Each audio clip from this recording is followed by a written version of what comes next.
My name's Jay Brock. I'm a faculty member here in the musical theater area. And I also have the honor of being able to serve as the director of this brand new reading of the new musical, Hell or Hadleyburg. Very excited. So some of you may have been to readings before, or maybe you haven't. So what is a reading? It's exactly that.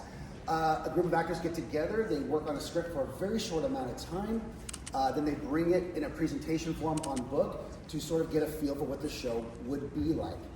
So just so you guys keep this in mind, this group got together last Monday for the first time to read this through and have been working all week learning the music, creating characters, working on the text. So they only have about 5 days of rehearsal and it should go very smoothly, but it is a work in progress. So there could be a mess up, a stop on the piano, find a measure, get back on it, all that kind of good stuff, okay? It's a lot of work. These are full-time students on top of, all the extra hours they put in on this. Why do we do readings? Number one, theater is super expensive to produce, in case you didn't know. I mean, like, really expensive, okay? And writing teams, can sometimes be a little bit daunted by that. To even get their work up on its feet to be heard can cost thousands and thousands of dollars. So as a university, we love to be able to welcome writing teams so that we can give them a chance to have their piece sung through, spoken through, and heard from beginning to end. And in some cases, like this, for the very first time. You will be the first audience who's ever heard this musical beginning to end. So that's really exciting. On the other side of it, our students get the opportunity to work on something new. Musical theater is a lot like Shakespeare, right? There's a lot, productions are done over and over and over again. And so they've all seen all these shows, they've seen their favorite singers on different recordings. But in a situation like this, they get a score and they get a script. And there's nothing to reference. They've got to invent the voicings of these characters. They have to bring these characters to life for the first time. And so it's a muscle they get to exercise as young performers that oftentimes you don't get a chance to do. You see readings of new plays more often than new musicals. As you would imagine, new musicals are much more complicated technically for someone to get up and have to be able to sight read off the page for you their music and their notes. A couple of quick things. One, this is a little less than 75 minutes. There will be no intermission. There's no restrooms in this particular hall. There are restrooms in the academic wing, so if you go out this door or the back through the courtyard, there's plenty of restrooms in the building over here. And finally, one of the best things about doing a new work is that we often get to have the writing team here with us at the presentation. So I would like us just to give a hand, first of all, to our playwright and lyricist, Donald Connolly.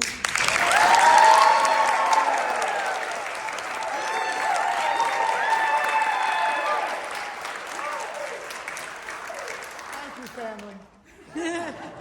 And of course, to our composer, who's also an alumni of this program. She has brought her talents all the way back around and brought them here to share with us, Natalie Rebecca Lovejoy.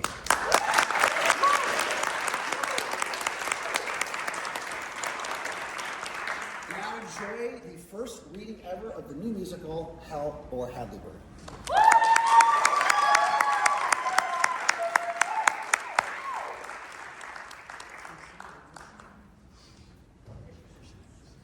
Hell or Hadleyburg, a musical by Donald Connolly and Natalie Rebecca Lovejoy. Scene 1. The setting and costumes represent a cross-section of a small town in Middle America, considered Kansas, in the late 1800s. This is Hadleyburg. Well, it was Hadleyburg. They changed the name because of the corrupted. Some say what a shame. I say they have themselves to blame.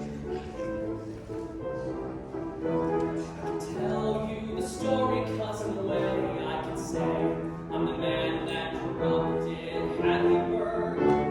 I didn't want to do it myself, I was the inspiration, and damn proud I was.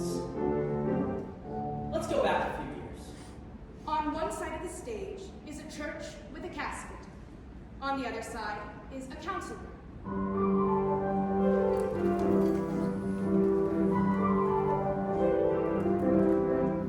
No finer place than Hadleyburg.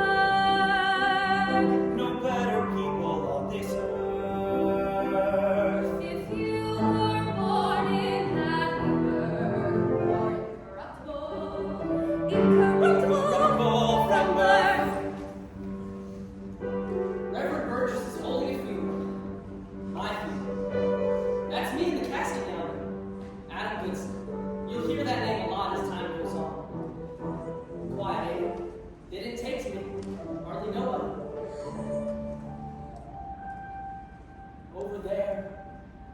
That's the mayor. Meeting of the high and mighty council of the incorruptible town of Hadleyburg. I can hardly believe I said that. It's almost 12 o'clock, the third Thursday of the month. And from the stores of Hadleyburg, The office doors of Hadleyburg soon will come. One by one, the members of our council. 12:05, the third Thursday of the month. Our council meets precisely, promptly, punctually. We wouldn't have it any other way. We're Hadleyburgers. Nothing more to say. The town clock starts to strike 12. The 4 councilmen appear, coming from the stores and offices, then go into the council room.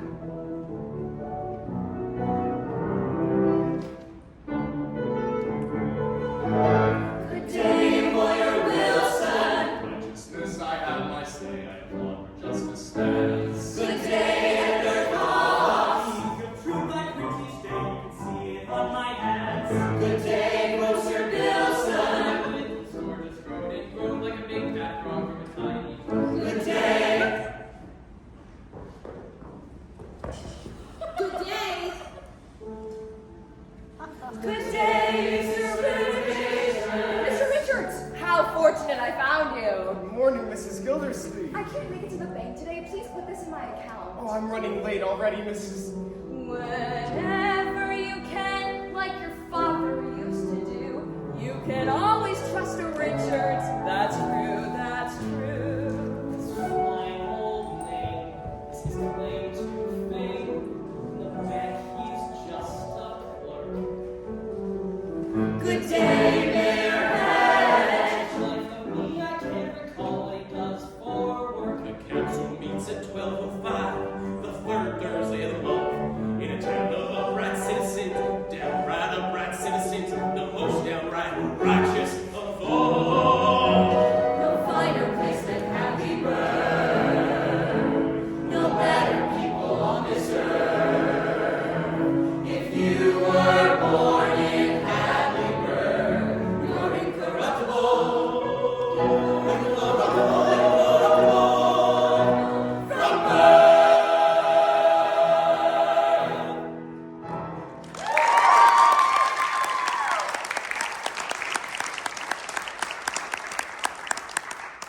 Pay attention.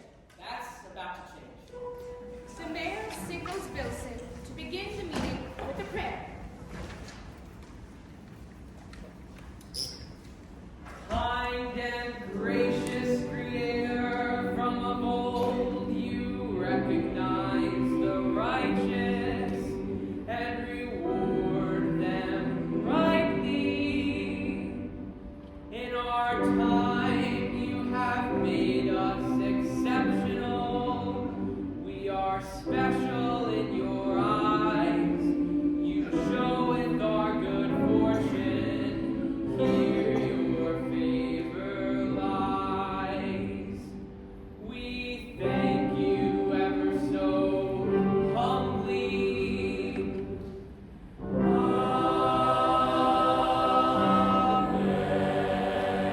All right, gentlemen, to business. As you are aware, our church is in need of repair. Guess the roof leaks. I didn't hear the sermon for the dripping. The pews are mighty rickety where I was sitting. The bell tower is rotting away. And let it fall on Reverend Burgess. Of course, but a new roof, pews, bell tower, they cost a lot of money. A church costs a lot of money. A preacher costs a lot of money. Now, we need a church, of course, but consider this. Do we need a preacher? Ingenious, Mr. Mayor. Why didn't we think of this before? Do we need a preacher? But, Mr. Mayor, can we decide? Well, fortunately and conveniently, we also comprise the church board. Convenient indeed. But Reverend Burgess gave great comfort to my mother before she died. And his Sunday school is well attended from what I hear. And his sermons are rather good. Sometimes. Don't you agree? A pretty price we pay for sometimes. What will Reverend Burgess say? He won't like it. Shall we have the vote? Hear, hear. Okay, it has been proposed that the church be restored to full soundness and beauty, using funds made available by dismissing the preacher, Mr. Burgess. Those in favor? Wait, a town might do with just a church, but people need a preacher. That's what I think. I think... Mr. Richards votes no. Is that right? Hannibal, you make it sound so horrible. I was only... Gentlemen, all in favor? Aye. 3 ayes and 1 no. The ayes have it. Gentlemen, good afternoon. I'm sorry to barge in, but there's a matter of some concern.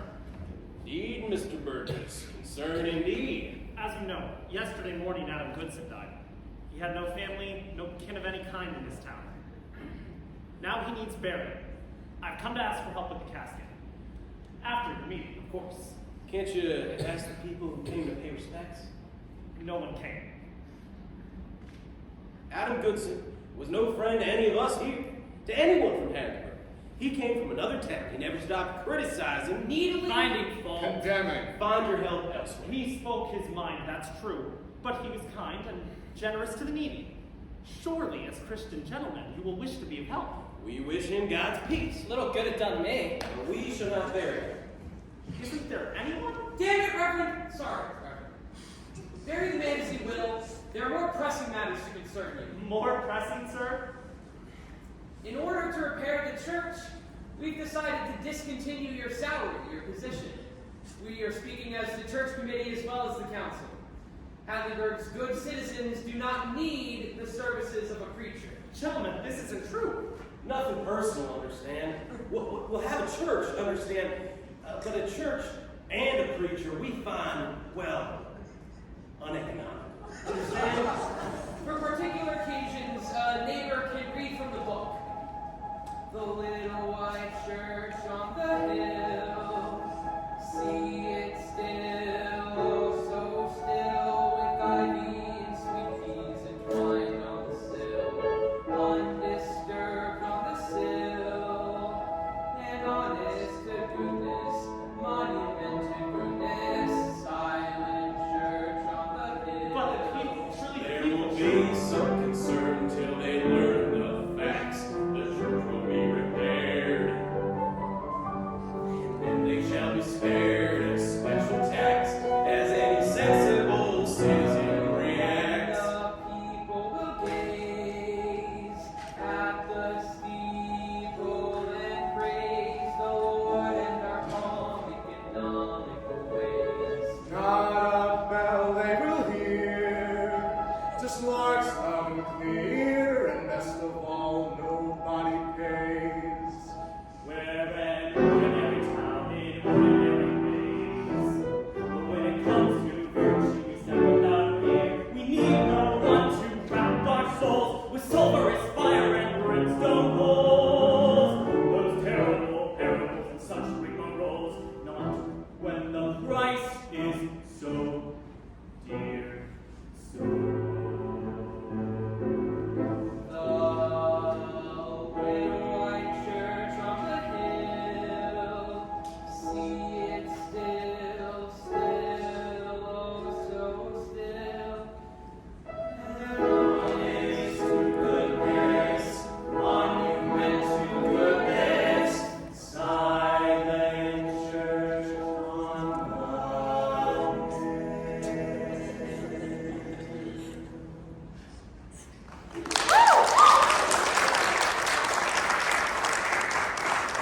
Mr. Burgess, Reverend, you come from outside, don't you? And you've been here 4 or 5 years? 2 years, almost 3.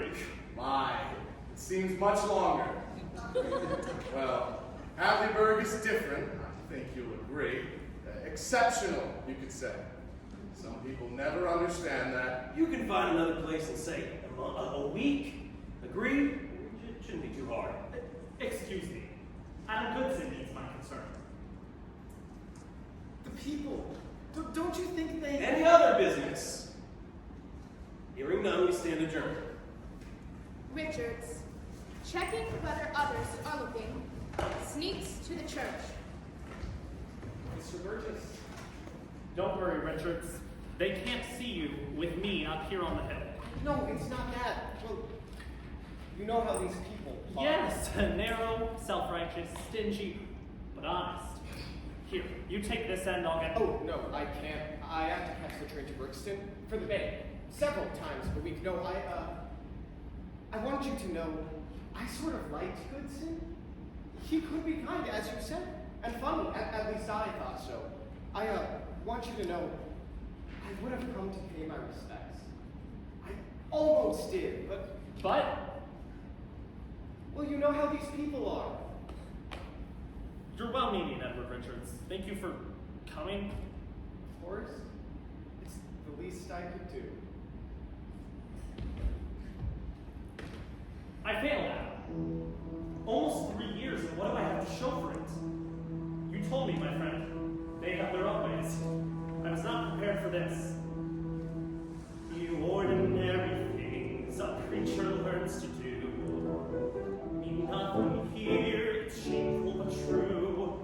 The Sunday morning songs, the word, the prayer, all disappear into thin air. Come home and they depart the pew.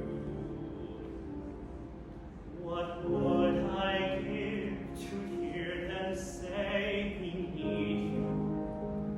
We promise we will heed you and follow as you show us the way.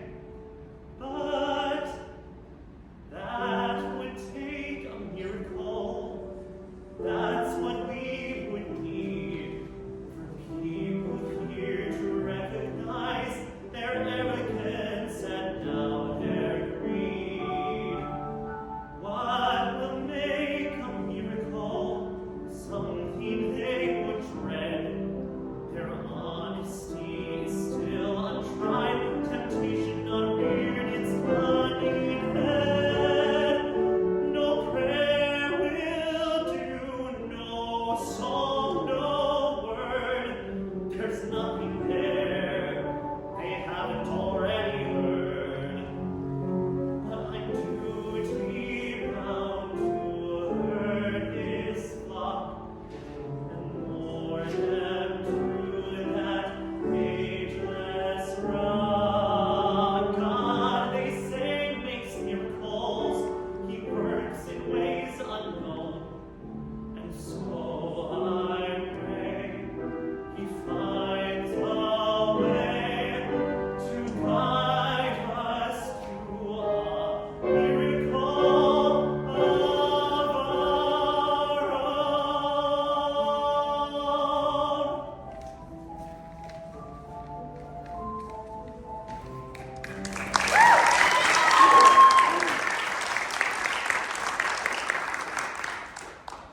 Scene 2. There are 3 playing areas. The Richards living room, the newspaper office, and the Cox living room. Well, for the next week or so, things went along pretty normal in Hadleyburg. Nobody said much about firing the preacher. Of course, there were a few tiss and hisses, but I don't think they cared much, really. Just going through the motions. But then, one evening, things took a turn. Like a rascal playing with matches, lighting a long fuse and... Mary Richards is reading and pulls her shawl around her. Finally, she looks around and gets up. Is that you? Is someone there? Why aren't you home? It's time. It's getting late. It's getting dark.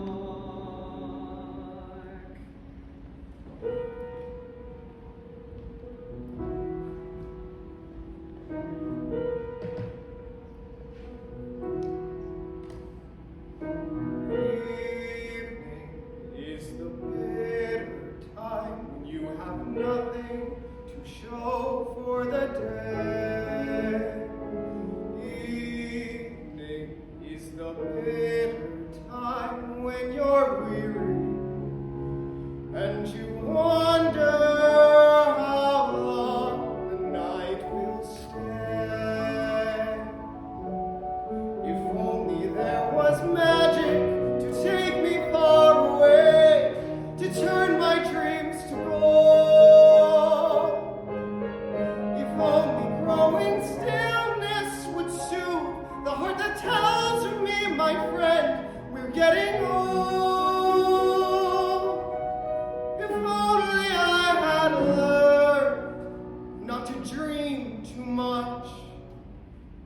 to hold too much.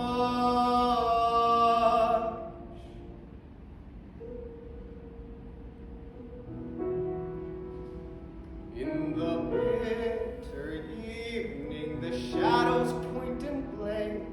Each hour is the same. You have nothing but your name. Mary returns with a tray of a teapot and cups. Oh, here you are, dear. I was getting worried. Yes, I know. I'm sorry.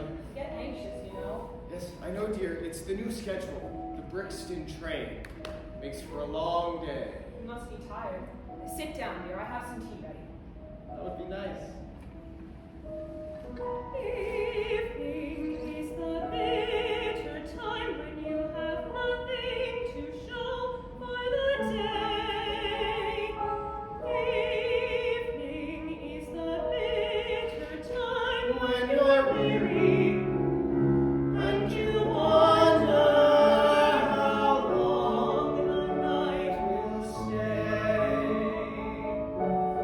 If only some tomorrow would bring us something new, refreshing, even bold. Only fading sunlight would linger here forever and keep away the cold. It takes a while to learn, in spite of what you try. Life will pass you by.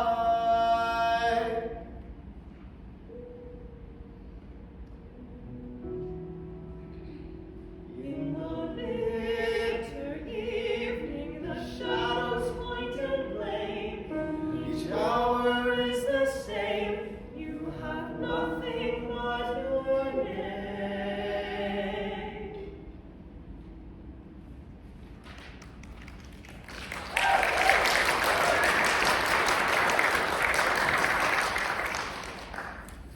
There is a noise outside as a man quickly carries a heavy sack into the area, drops it outside the door, and hurries away.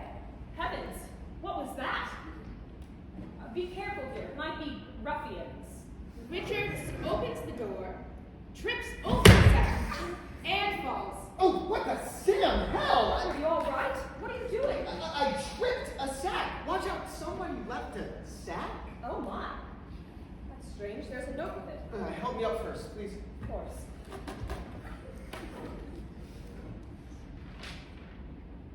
Oh my heavens, it's full of gold. Gold! As he straightens up himself, Mary gets the note and starts to read it. This sack contains 160 pounds of gold. Land sakes. I wish to give it to a man who saved my life. I have no idea who he was, but I'm sure he will be found. Richards drags the sack into the living room. It's getting on to burglar time. This town is honest, incorruptible. I know I can trust it without fear. Mercy, this is exciting. And heavy! Careful, Edward, remember your heart. Not long ago, I came to your town a ruined man, a gambler. Ashamed in the darkness, I begged. A man gave me $20. Edward, might it be you? Where would I get $20 to give away? He takes the note from Mary and reads. A man gave me $20. Soon I was rich again, as I still am. But that man gave me more than money. He made a remark that saved me. Yes, saved me. I have never gambled again. If only it were you. My plan is this. Publish this letter with these instructions. Within 30 days, let that man hand his remark sealed to the preacher of the church. On the 30th day, in the town square, open the sack. You will find the correct remark inside. If his remark is the same, deliver the money with sincere gratitude to my benefactor, thus identified. If only it were you. What an adventure! But Edward, no one else knows. I'll take this to the paper right away. No one else knows. What a noise. No one else knows. If only you would listen. Richards rushes with the letter to the newspaper office.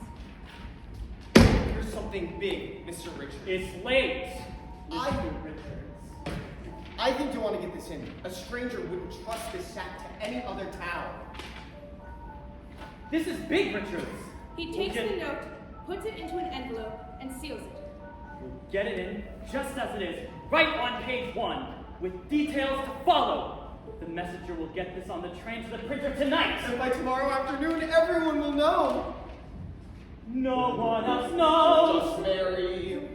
No one else knows. If only it were you. If only you would listen. Did I get that?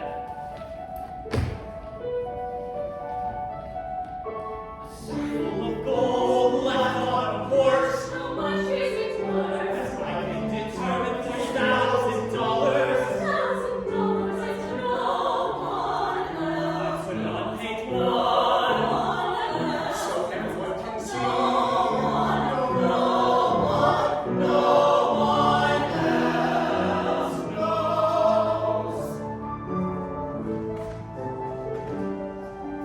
No one knows of this but us. Not a soul on my honor, that is true. Do we understand each other? We do. Yes, I fear we do. Get on with it, you weak-kneed ninnies! Time's a-wasted! A train whistle is heard in the distance. The envelope is gone. My God, already! Another train whistle. New train schedule. If only you had stopped and listened. What has possessed you? Why didn't you wait? Why bring it to me? I guess I never thought I almost thought that maybe, well, next time. Next time!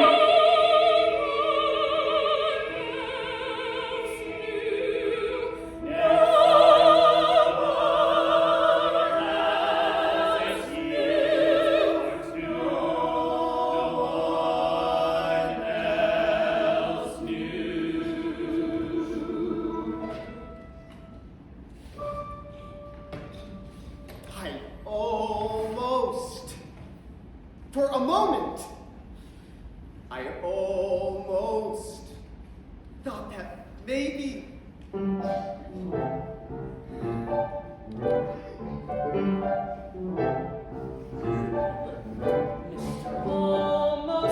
Mr. Almost, Mr. Tasting everybody's dust, Mr. Maybe, a slice below the upper crust.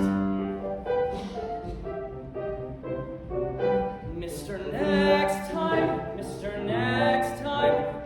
Take a stand but not full height, Mr. Halfway, you know you're sure, but then not quite. What do you do with choice you make? You take the path the others take. Mr. Almost, I tried. maybe. I did. You ever gone around the bend, Mr. Next time? I failed. Mr. Oh, well. Ain't there gonna be an end in sight? I can't even do the wrong thing right.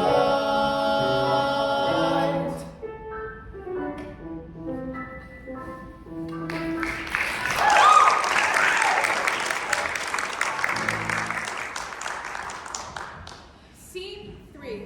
In the town squares. Read about the sack of gold. Maybe it belongs to you. Get your paper here. Get your paper here. Sack of gold for man in Hadleyburg. Read about it. Might be you. Well, that opened the whole thing up. Everyone was feeling proud and smug. Naturally. You know, exchanging looks. Head tilted back, saying without words. finer place than Hadleyburg. No better people won't disturb. And what a splash we made. New York paper says, good advice, get sacked of gold in Hadleyburg. In San Francisco, they said, man's word strikes gold in town known for honesty. Calvin from France, when Hadleyburg struck gold. Even from Greece. As they say, it's Greek to me. Well, reporters came, and visitors from all over. And of course, the mayor was there to greet them. Welcome, one and all, to the city on the square. I am Mayor Hedge, and this is my lovely wife. These are our distinguished councilmen and their lovely wives. It is we, the council and I, who protect, who embody the great tradition of Hadleyburg incorruptibility. And look at them. You would never suspect their friendship. Friends, today, through a stranger's trust, Hadleyburg has become one of the great cities of the world!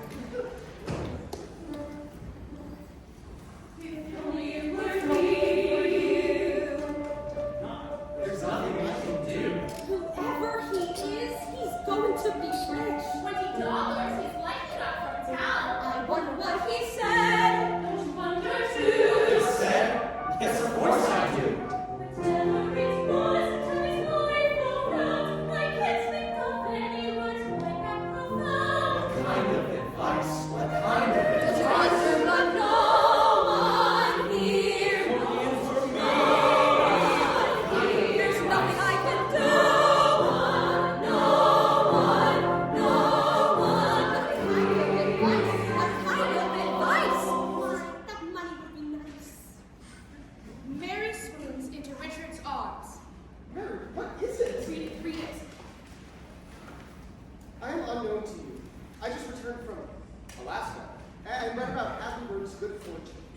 You do not know who made that remark, but I am the only person living who does. It was Adam Goodson.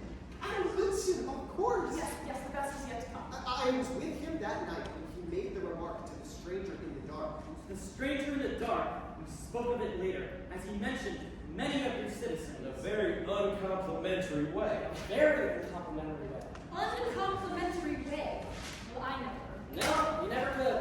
But 2 or 3 favorably, just 2 or 3 amongst these Yourself. Among these yourself. Among these yourself, I say favorably, nothing stronger. You betcha, nothing stronger. He did not really like anyone in town, not one. But you, he said. I think he said you. I think he said you. You. Me? I'm almost sure.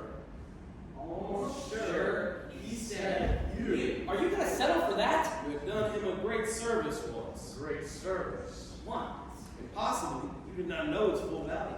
He said if he had anyone, he would leave it to you when he died. And a curse and a peace for the rest. Now that's got a ring to it. If it was you are Goodson's legitimate heir, and entitled to that sack of gold. So I will tell you the remark, trusting in your honesty. If you are not the right man, I know you will seek him out.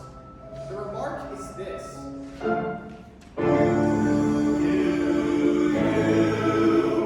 You are far from being a bad man.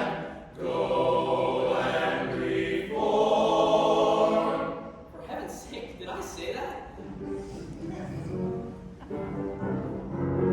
Money, money, money. Money, money, money. Money, money, money. Money is mine. All mine. All that money belongs to us. The sack of gold is ours. Money, money, money. Money, money, money. Money, money, money. So much money I just can't let it run. Spending such money. Money. I'll make it mine and gone.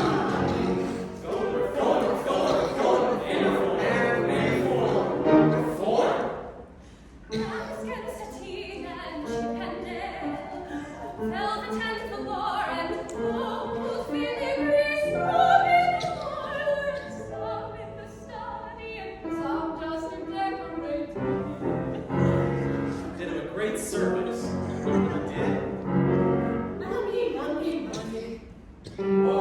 could it possibly be? Dear Mr. Architect, come see us now. Why? I always charge a hefty fee. One day soon we plan to build. All the things with fancy dresses full, and for the pastor comes to call a pair of slippers. Possibly did not know its full value. I like that part. Whatever it says, it costs too much to travel, so we never go anywhere. Whatever better, we'll shop with letters. We're going to Europe, so there. Did I find no more, sad no more, money to last until we die? And oh, empty, oh, how empty we shall leave now, you and I.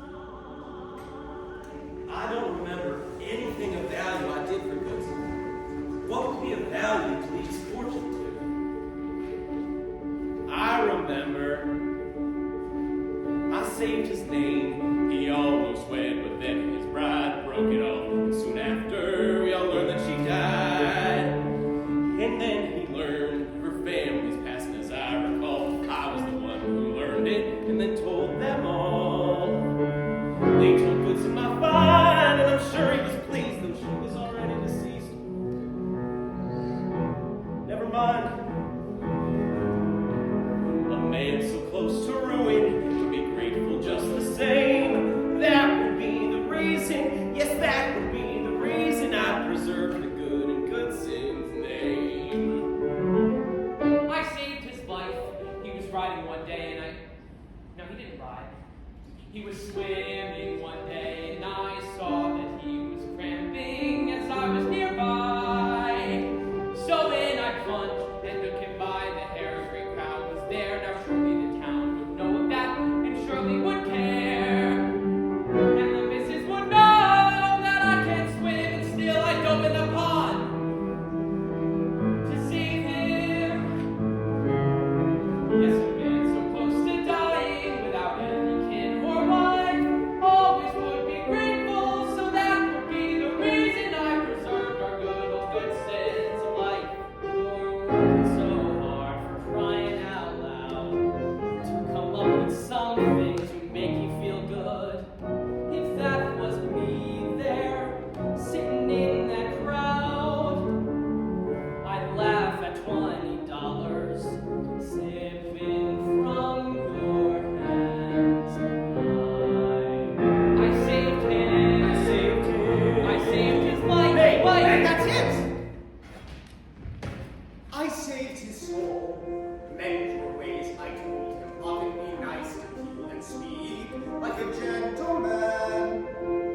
For 3 months, I lectured him and admonished him. Well, for a month at least, I instructed him. Or was it a week? Still, it was more than others tried to say. A day. Still, a man so close to falling would be grateful. On the whole, that would be the reason. Yes, that would be the reason I preserved the good in Goodson's soul. Now, Sackville might as well be mine. I earned each golden queen. Goodson owes his life to me. I'm dead. He's dead, but I saved him just the same. I saved him.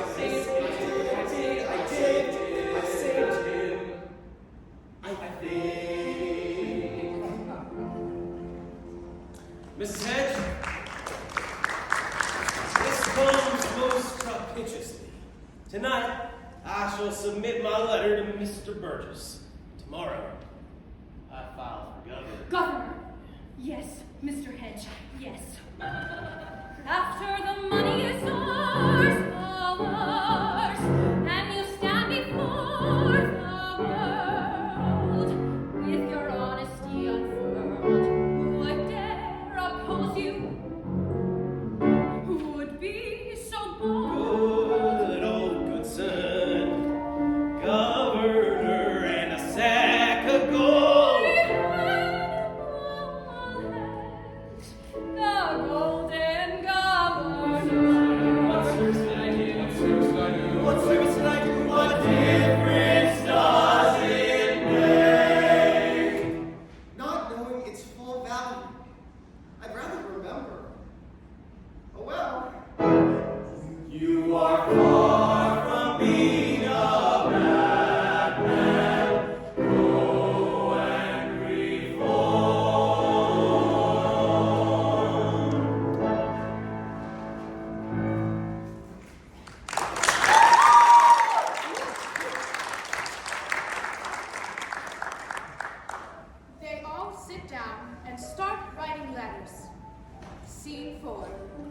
town square.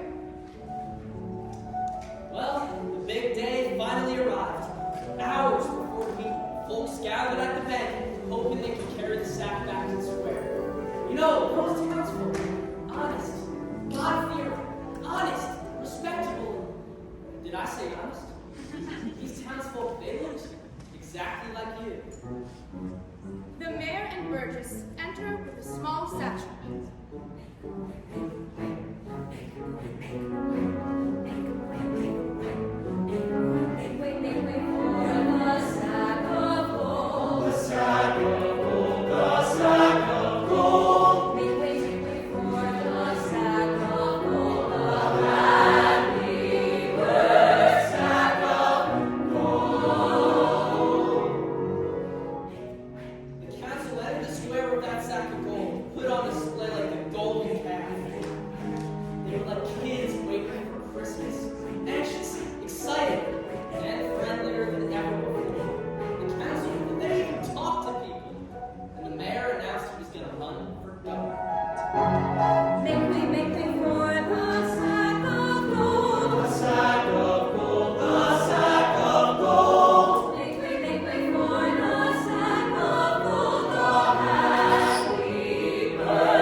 Hadleyburg will become its capital.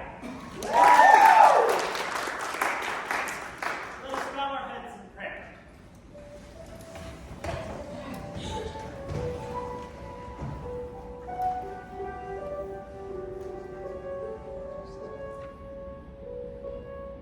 This night, O Lord, from our hearts this pride embrace.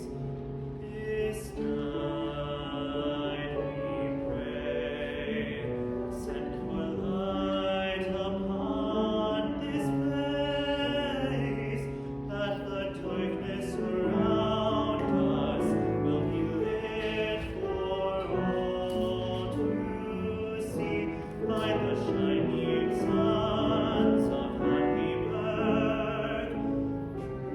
Truth and honesty.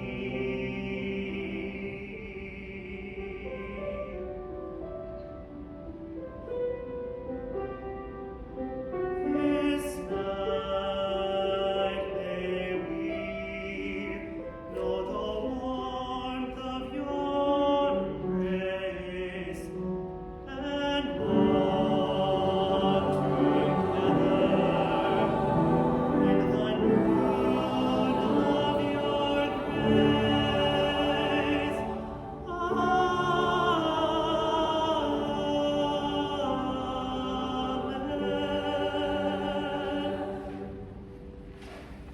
Hurry up, Mr. Burgess. Who gets the gold? This is the part that's really a hoot. Burgess takes an envelope from the satchel. Immediately, there is total silence. He opens it and reads it to himself. The remark which I made to the stranger was this: you are very far from being a bad man. Go and reform.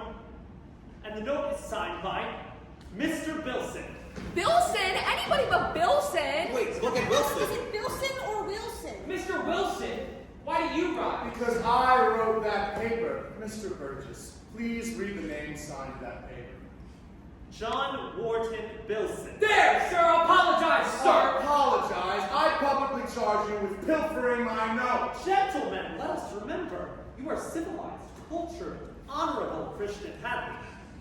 Mr. Wilson gave me an envelope. I still have it. Burgess takes out a second envelope and opens it.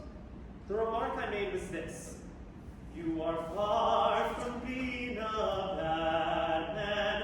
Go and reform.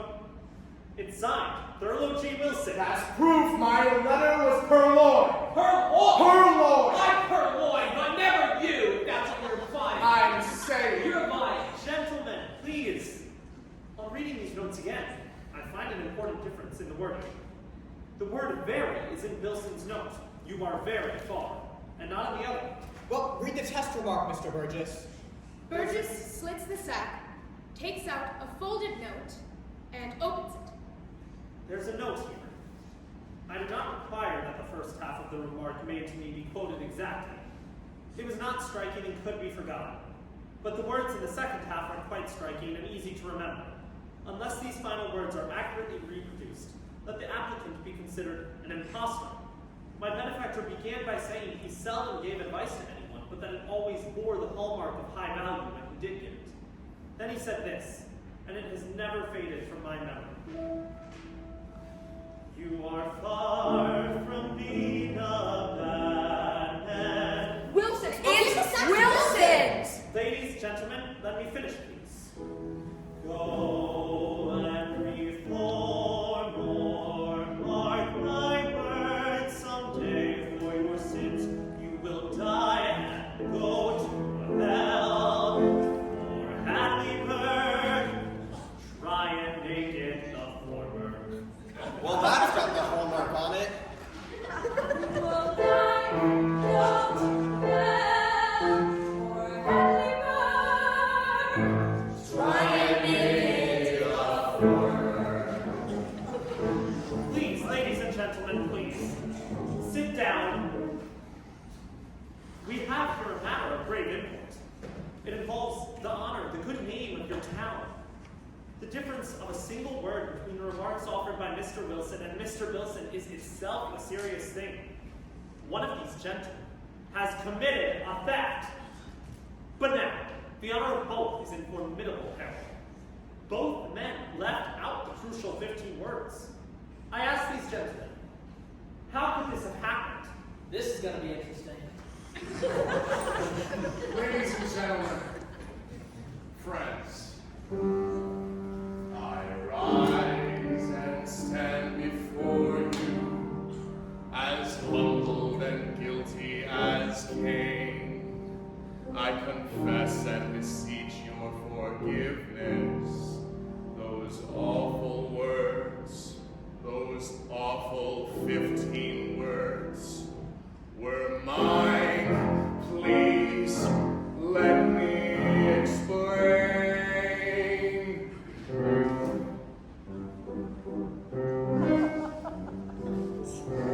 I imagine, my friends, my utter excitement when I read that note displayed for them. Yes, then I knew that the events of that night meant my good deed would be repaid. There could be no dispute that glorious loot was mine to claim. So I did. Wouldn't you do the same? You're a no-good boy, I'll get you rid of. Today you have witnessed a sad commentary, a challenge of my largesse. A friend I thought was a friend was a cruel adversary, which I will now redress. Hear me honest and true, so you clearly know who will bear the blame. So I will. Wouldn't you do the same?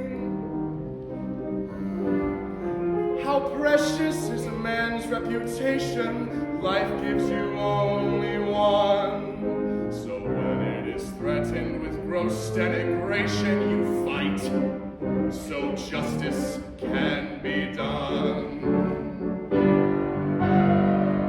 So I grow strong, though this insult's distressing, and my honor stands impugned. My heart, instrumented now that it's possessing this additional wound. What I speak in this place will forever disgrace this gentleman's name. Yet I speak, wouldn't you do the same? Would you consider this, dear friends, that stranger that night, my fellow human being, almost in despair?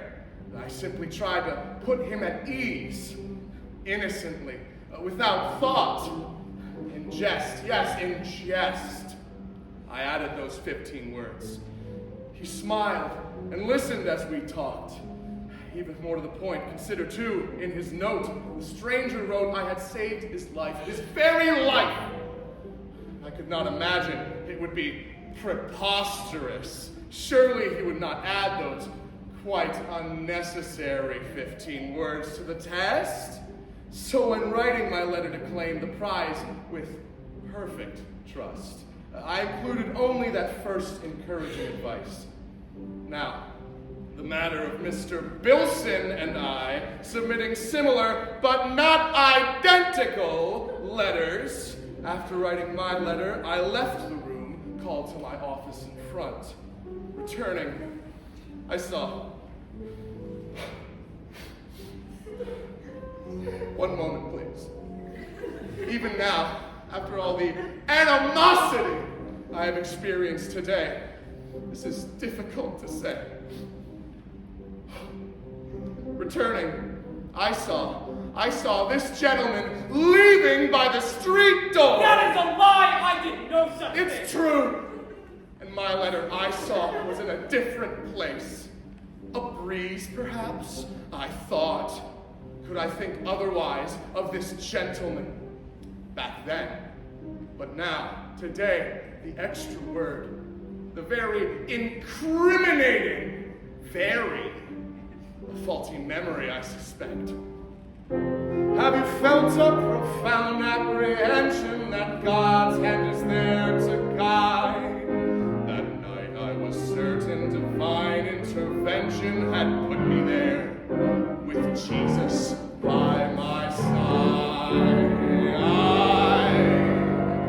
In summation, my friends, from the evidence you've heard, as to who should own this prize, upon this man rests the malfeasance which has occurred. Who could think otherwise? Only I can supply that remark made in the dark and feel no shame. So I do. I mean, I don't. I cannot. So I won't. Now I end. Wouldn't you do the same?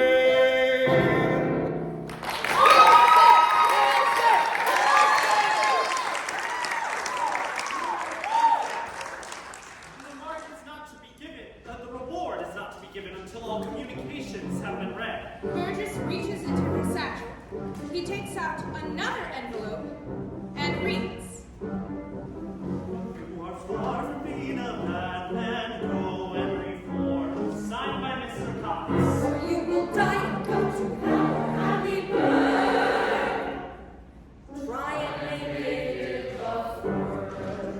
Poor Wilson, 2 thieves, and you want Mr. Burgess anymore? Mr. Burgess, sir, I forbid you to read anymore. That is, if you have any more, I shall take them and destroy them. You can paint the church, Mr. Mayor. Can you paint the souls inside? You can repair the roof. Can you seal the cracks in our integrity? All candidates have an equal right to be heard. Gotta admit, mighty fast thinking for a preacher. Mr. Burgess, now I know you're supposed to be leaving us.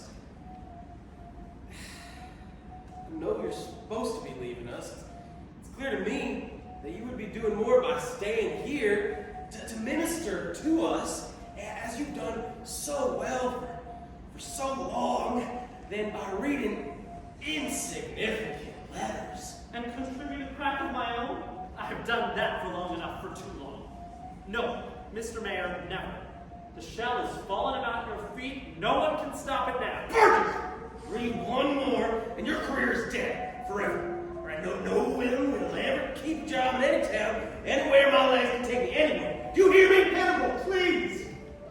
You have no right to threaten Mr. Burgess. He must read the rest. He's only being fair to the others. Fair!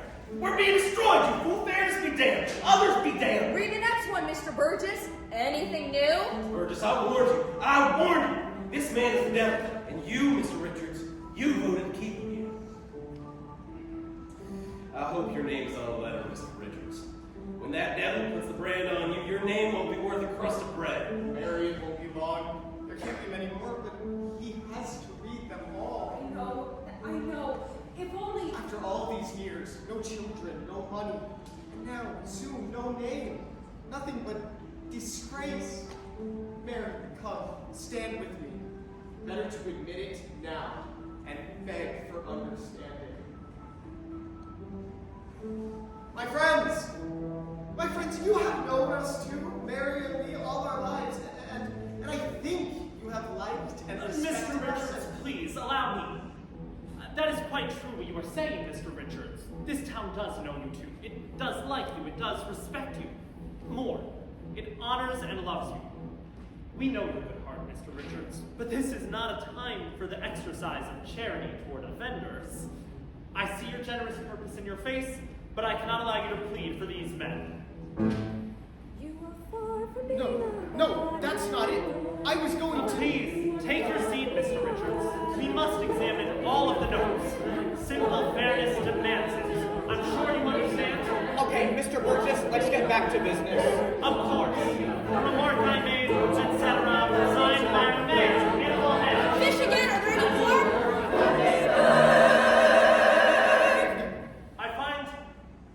I find I have read them all. Burgess takes Richard's envelope from his satchel and puts it into his coat. Try and make it a form.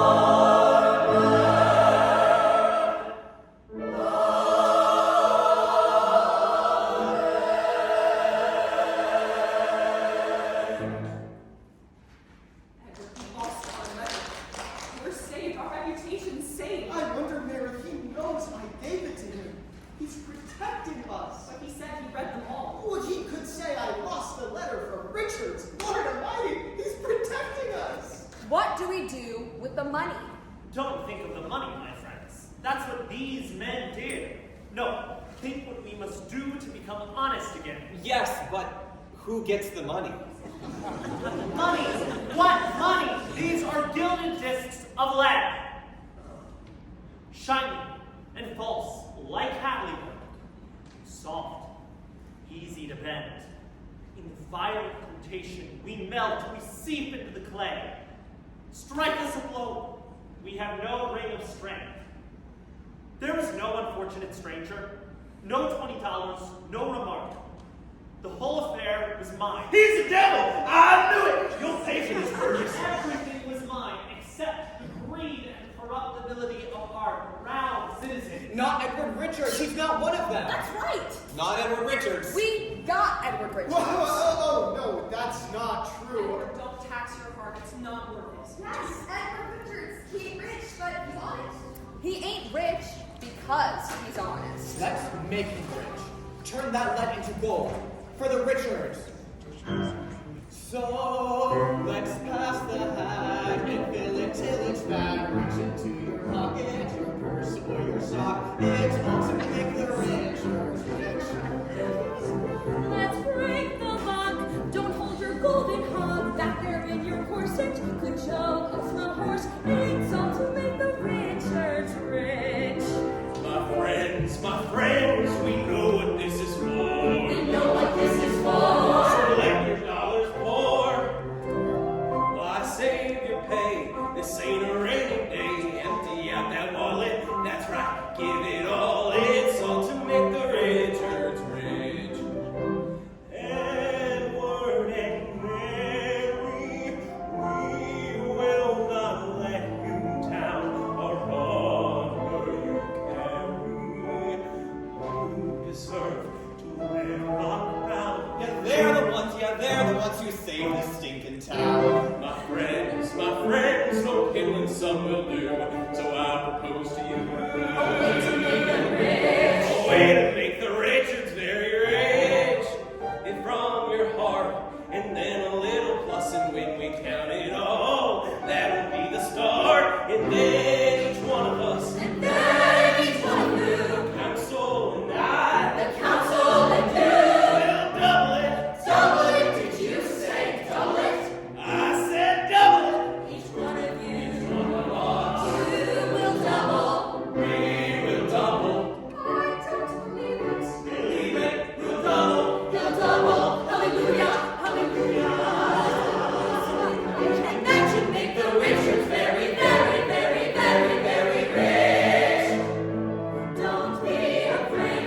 Let's hear a cheerful clank. How those coins will echo when they add their check. Oh, won't that make the Richards very rich? Just yesterday, you sold a load of hay. Prices at the market were good, so let's run. It's here to make the Richards very, very, very, very, very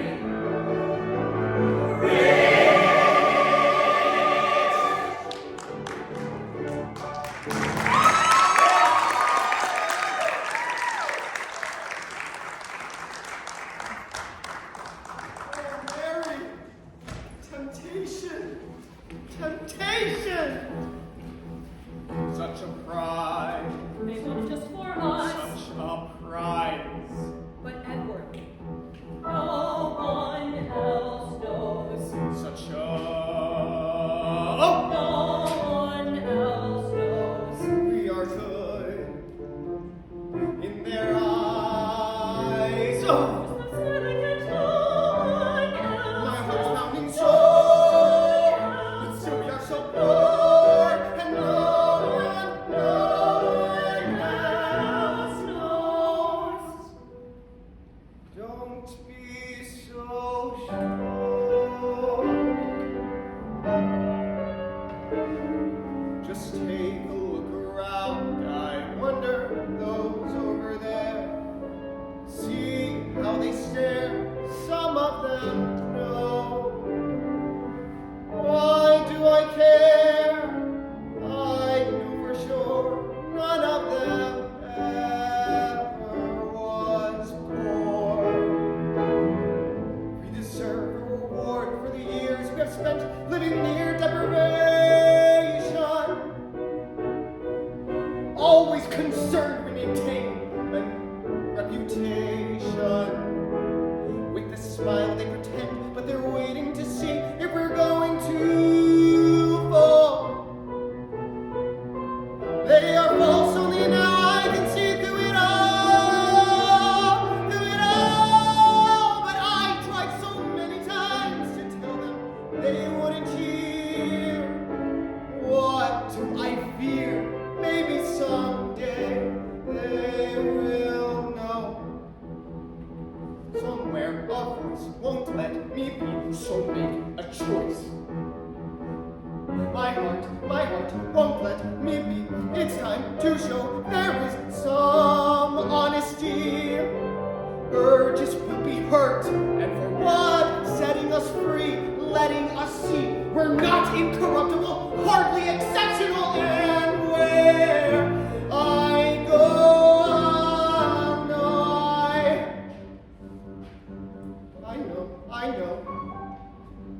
go, I know. We got $1,240 and change. You know what you should do. You know. Double this 2,480 and change. That times 400, 1,240 comes to $11,160 and change. Hooray for the Richards! I know! Richards struggles to his feet. On the platform, the men grab Burgess. He struggles, then stops. Okay, Burgess. Tar and feathers away. Stop it! I can't let you do this. Let him be. Richards rushes up the platform to Burgess as the men start to drag Burgess off. Listen to me. Listen! You must not. I'm not the man you think I am. Mr. Burgess is right. Do not believe that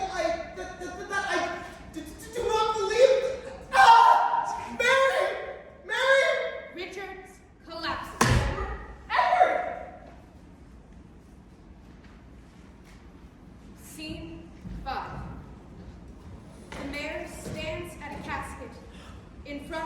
church window. The death of Edward Richards we share within our souls. We will keep him within our hearts forever, just as I kept him on the council, his fine old name, though he really did not qualify, but in my good heart I felt it honored our town. It's my concern for our town that keeps us strong in these troubled times. This ain't about you, you cheating blowhard. Just sit down. I'm not finished. Oh, yes, you are. And the rest of you, too. What do you think? How can we trust any of you with anything? How do we know you ain't cheating us with your prices? Maybe you're manipulating the law to get more out of us. How can we believe what you print in your paper? Yeah, a stain on one is a stain on all. Burgess, you have some nerve coming in. I must see Mrs. Richards. Yes? What is this? What is it you want? To speak truth. To prove to them, to all the world, no one is safe from temptation. What is it you want? To read this letter What letter? that your husband wrote and gave to me. A letter to me. To me, like all the others. He wrote you no letter. You read them all. You said you read them all. Your husband stood for me against these hypocrites. I did the same for him, for both of you. He wrote you no letter. He died trying to save me, to save his honor, to save this town by admitting his weakness. Mrs. Richards, Mary, if I read this letter, he would be speaking from the grave, saving Hadleyburg. Saving My man is gone. My life is through. There's nothing a body can say. There's nothing a body can do.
must let me read it. I will take it. I could read it anyway, but I'd rather... Yes, I know. You are not a cruel man. I will take it. May God have mercy. May God have mercy on you.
mercy hear my plea. Save me, Lord, Lord, save me. Burgess stands at the casket for a moment. Slowly, he lifts the casket lid, puts the letter inside, and exits.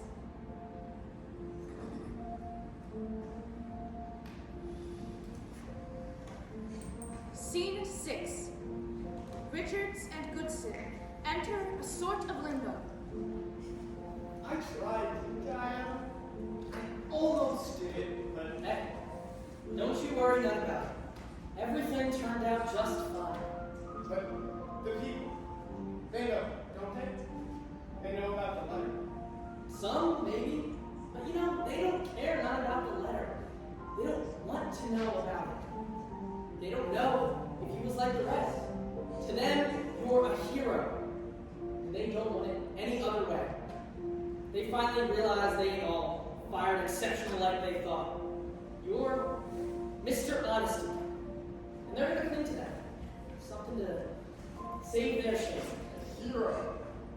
Lord Almighty, never in my born days. Yeah, a hero. A dead one, but still a hero. Sometimes they're the best. The town's changed. Even the name's changed. Richardsville now. What do you think of that? Richardsville? Really? My goodness. You're not Mr. Almost anymore. Come along, Edward Richards. Let's say goodbye to Hadleyburg.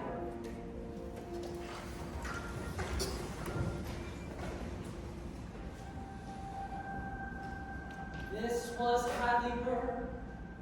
Now it's Richardsville. They're acting mighty different since the shaming. Sure ain't feeling pride. That will take some doing, take some time. Now we told you the story like we said that we would. Folks are hoping the change will last for good. We want you to know our gratitude, what you came to know before we let you go.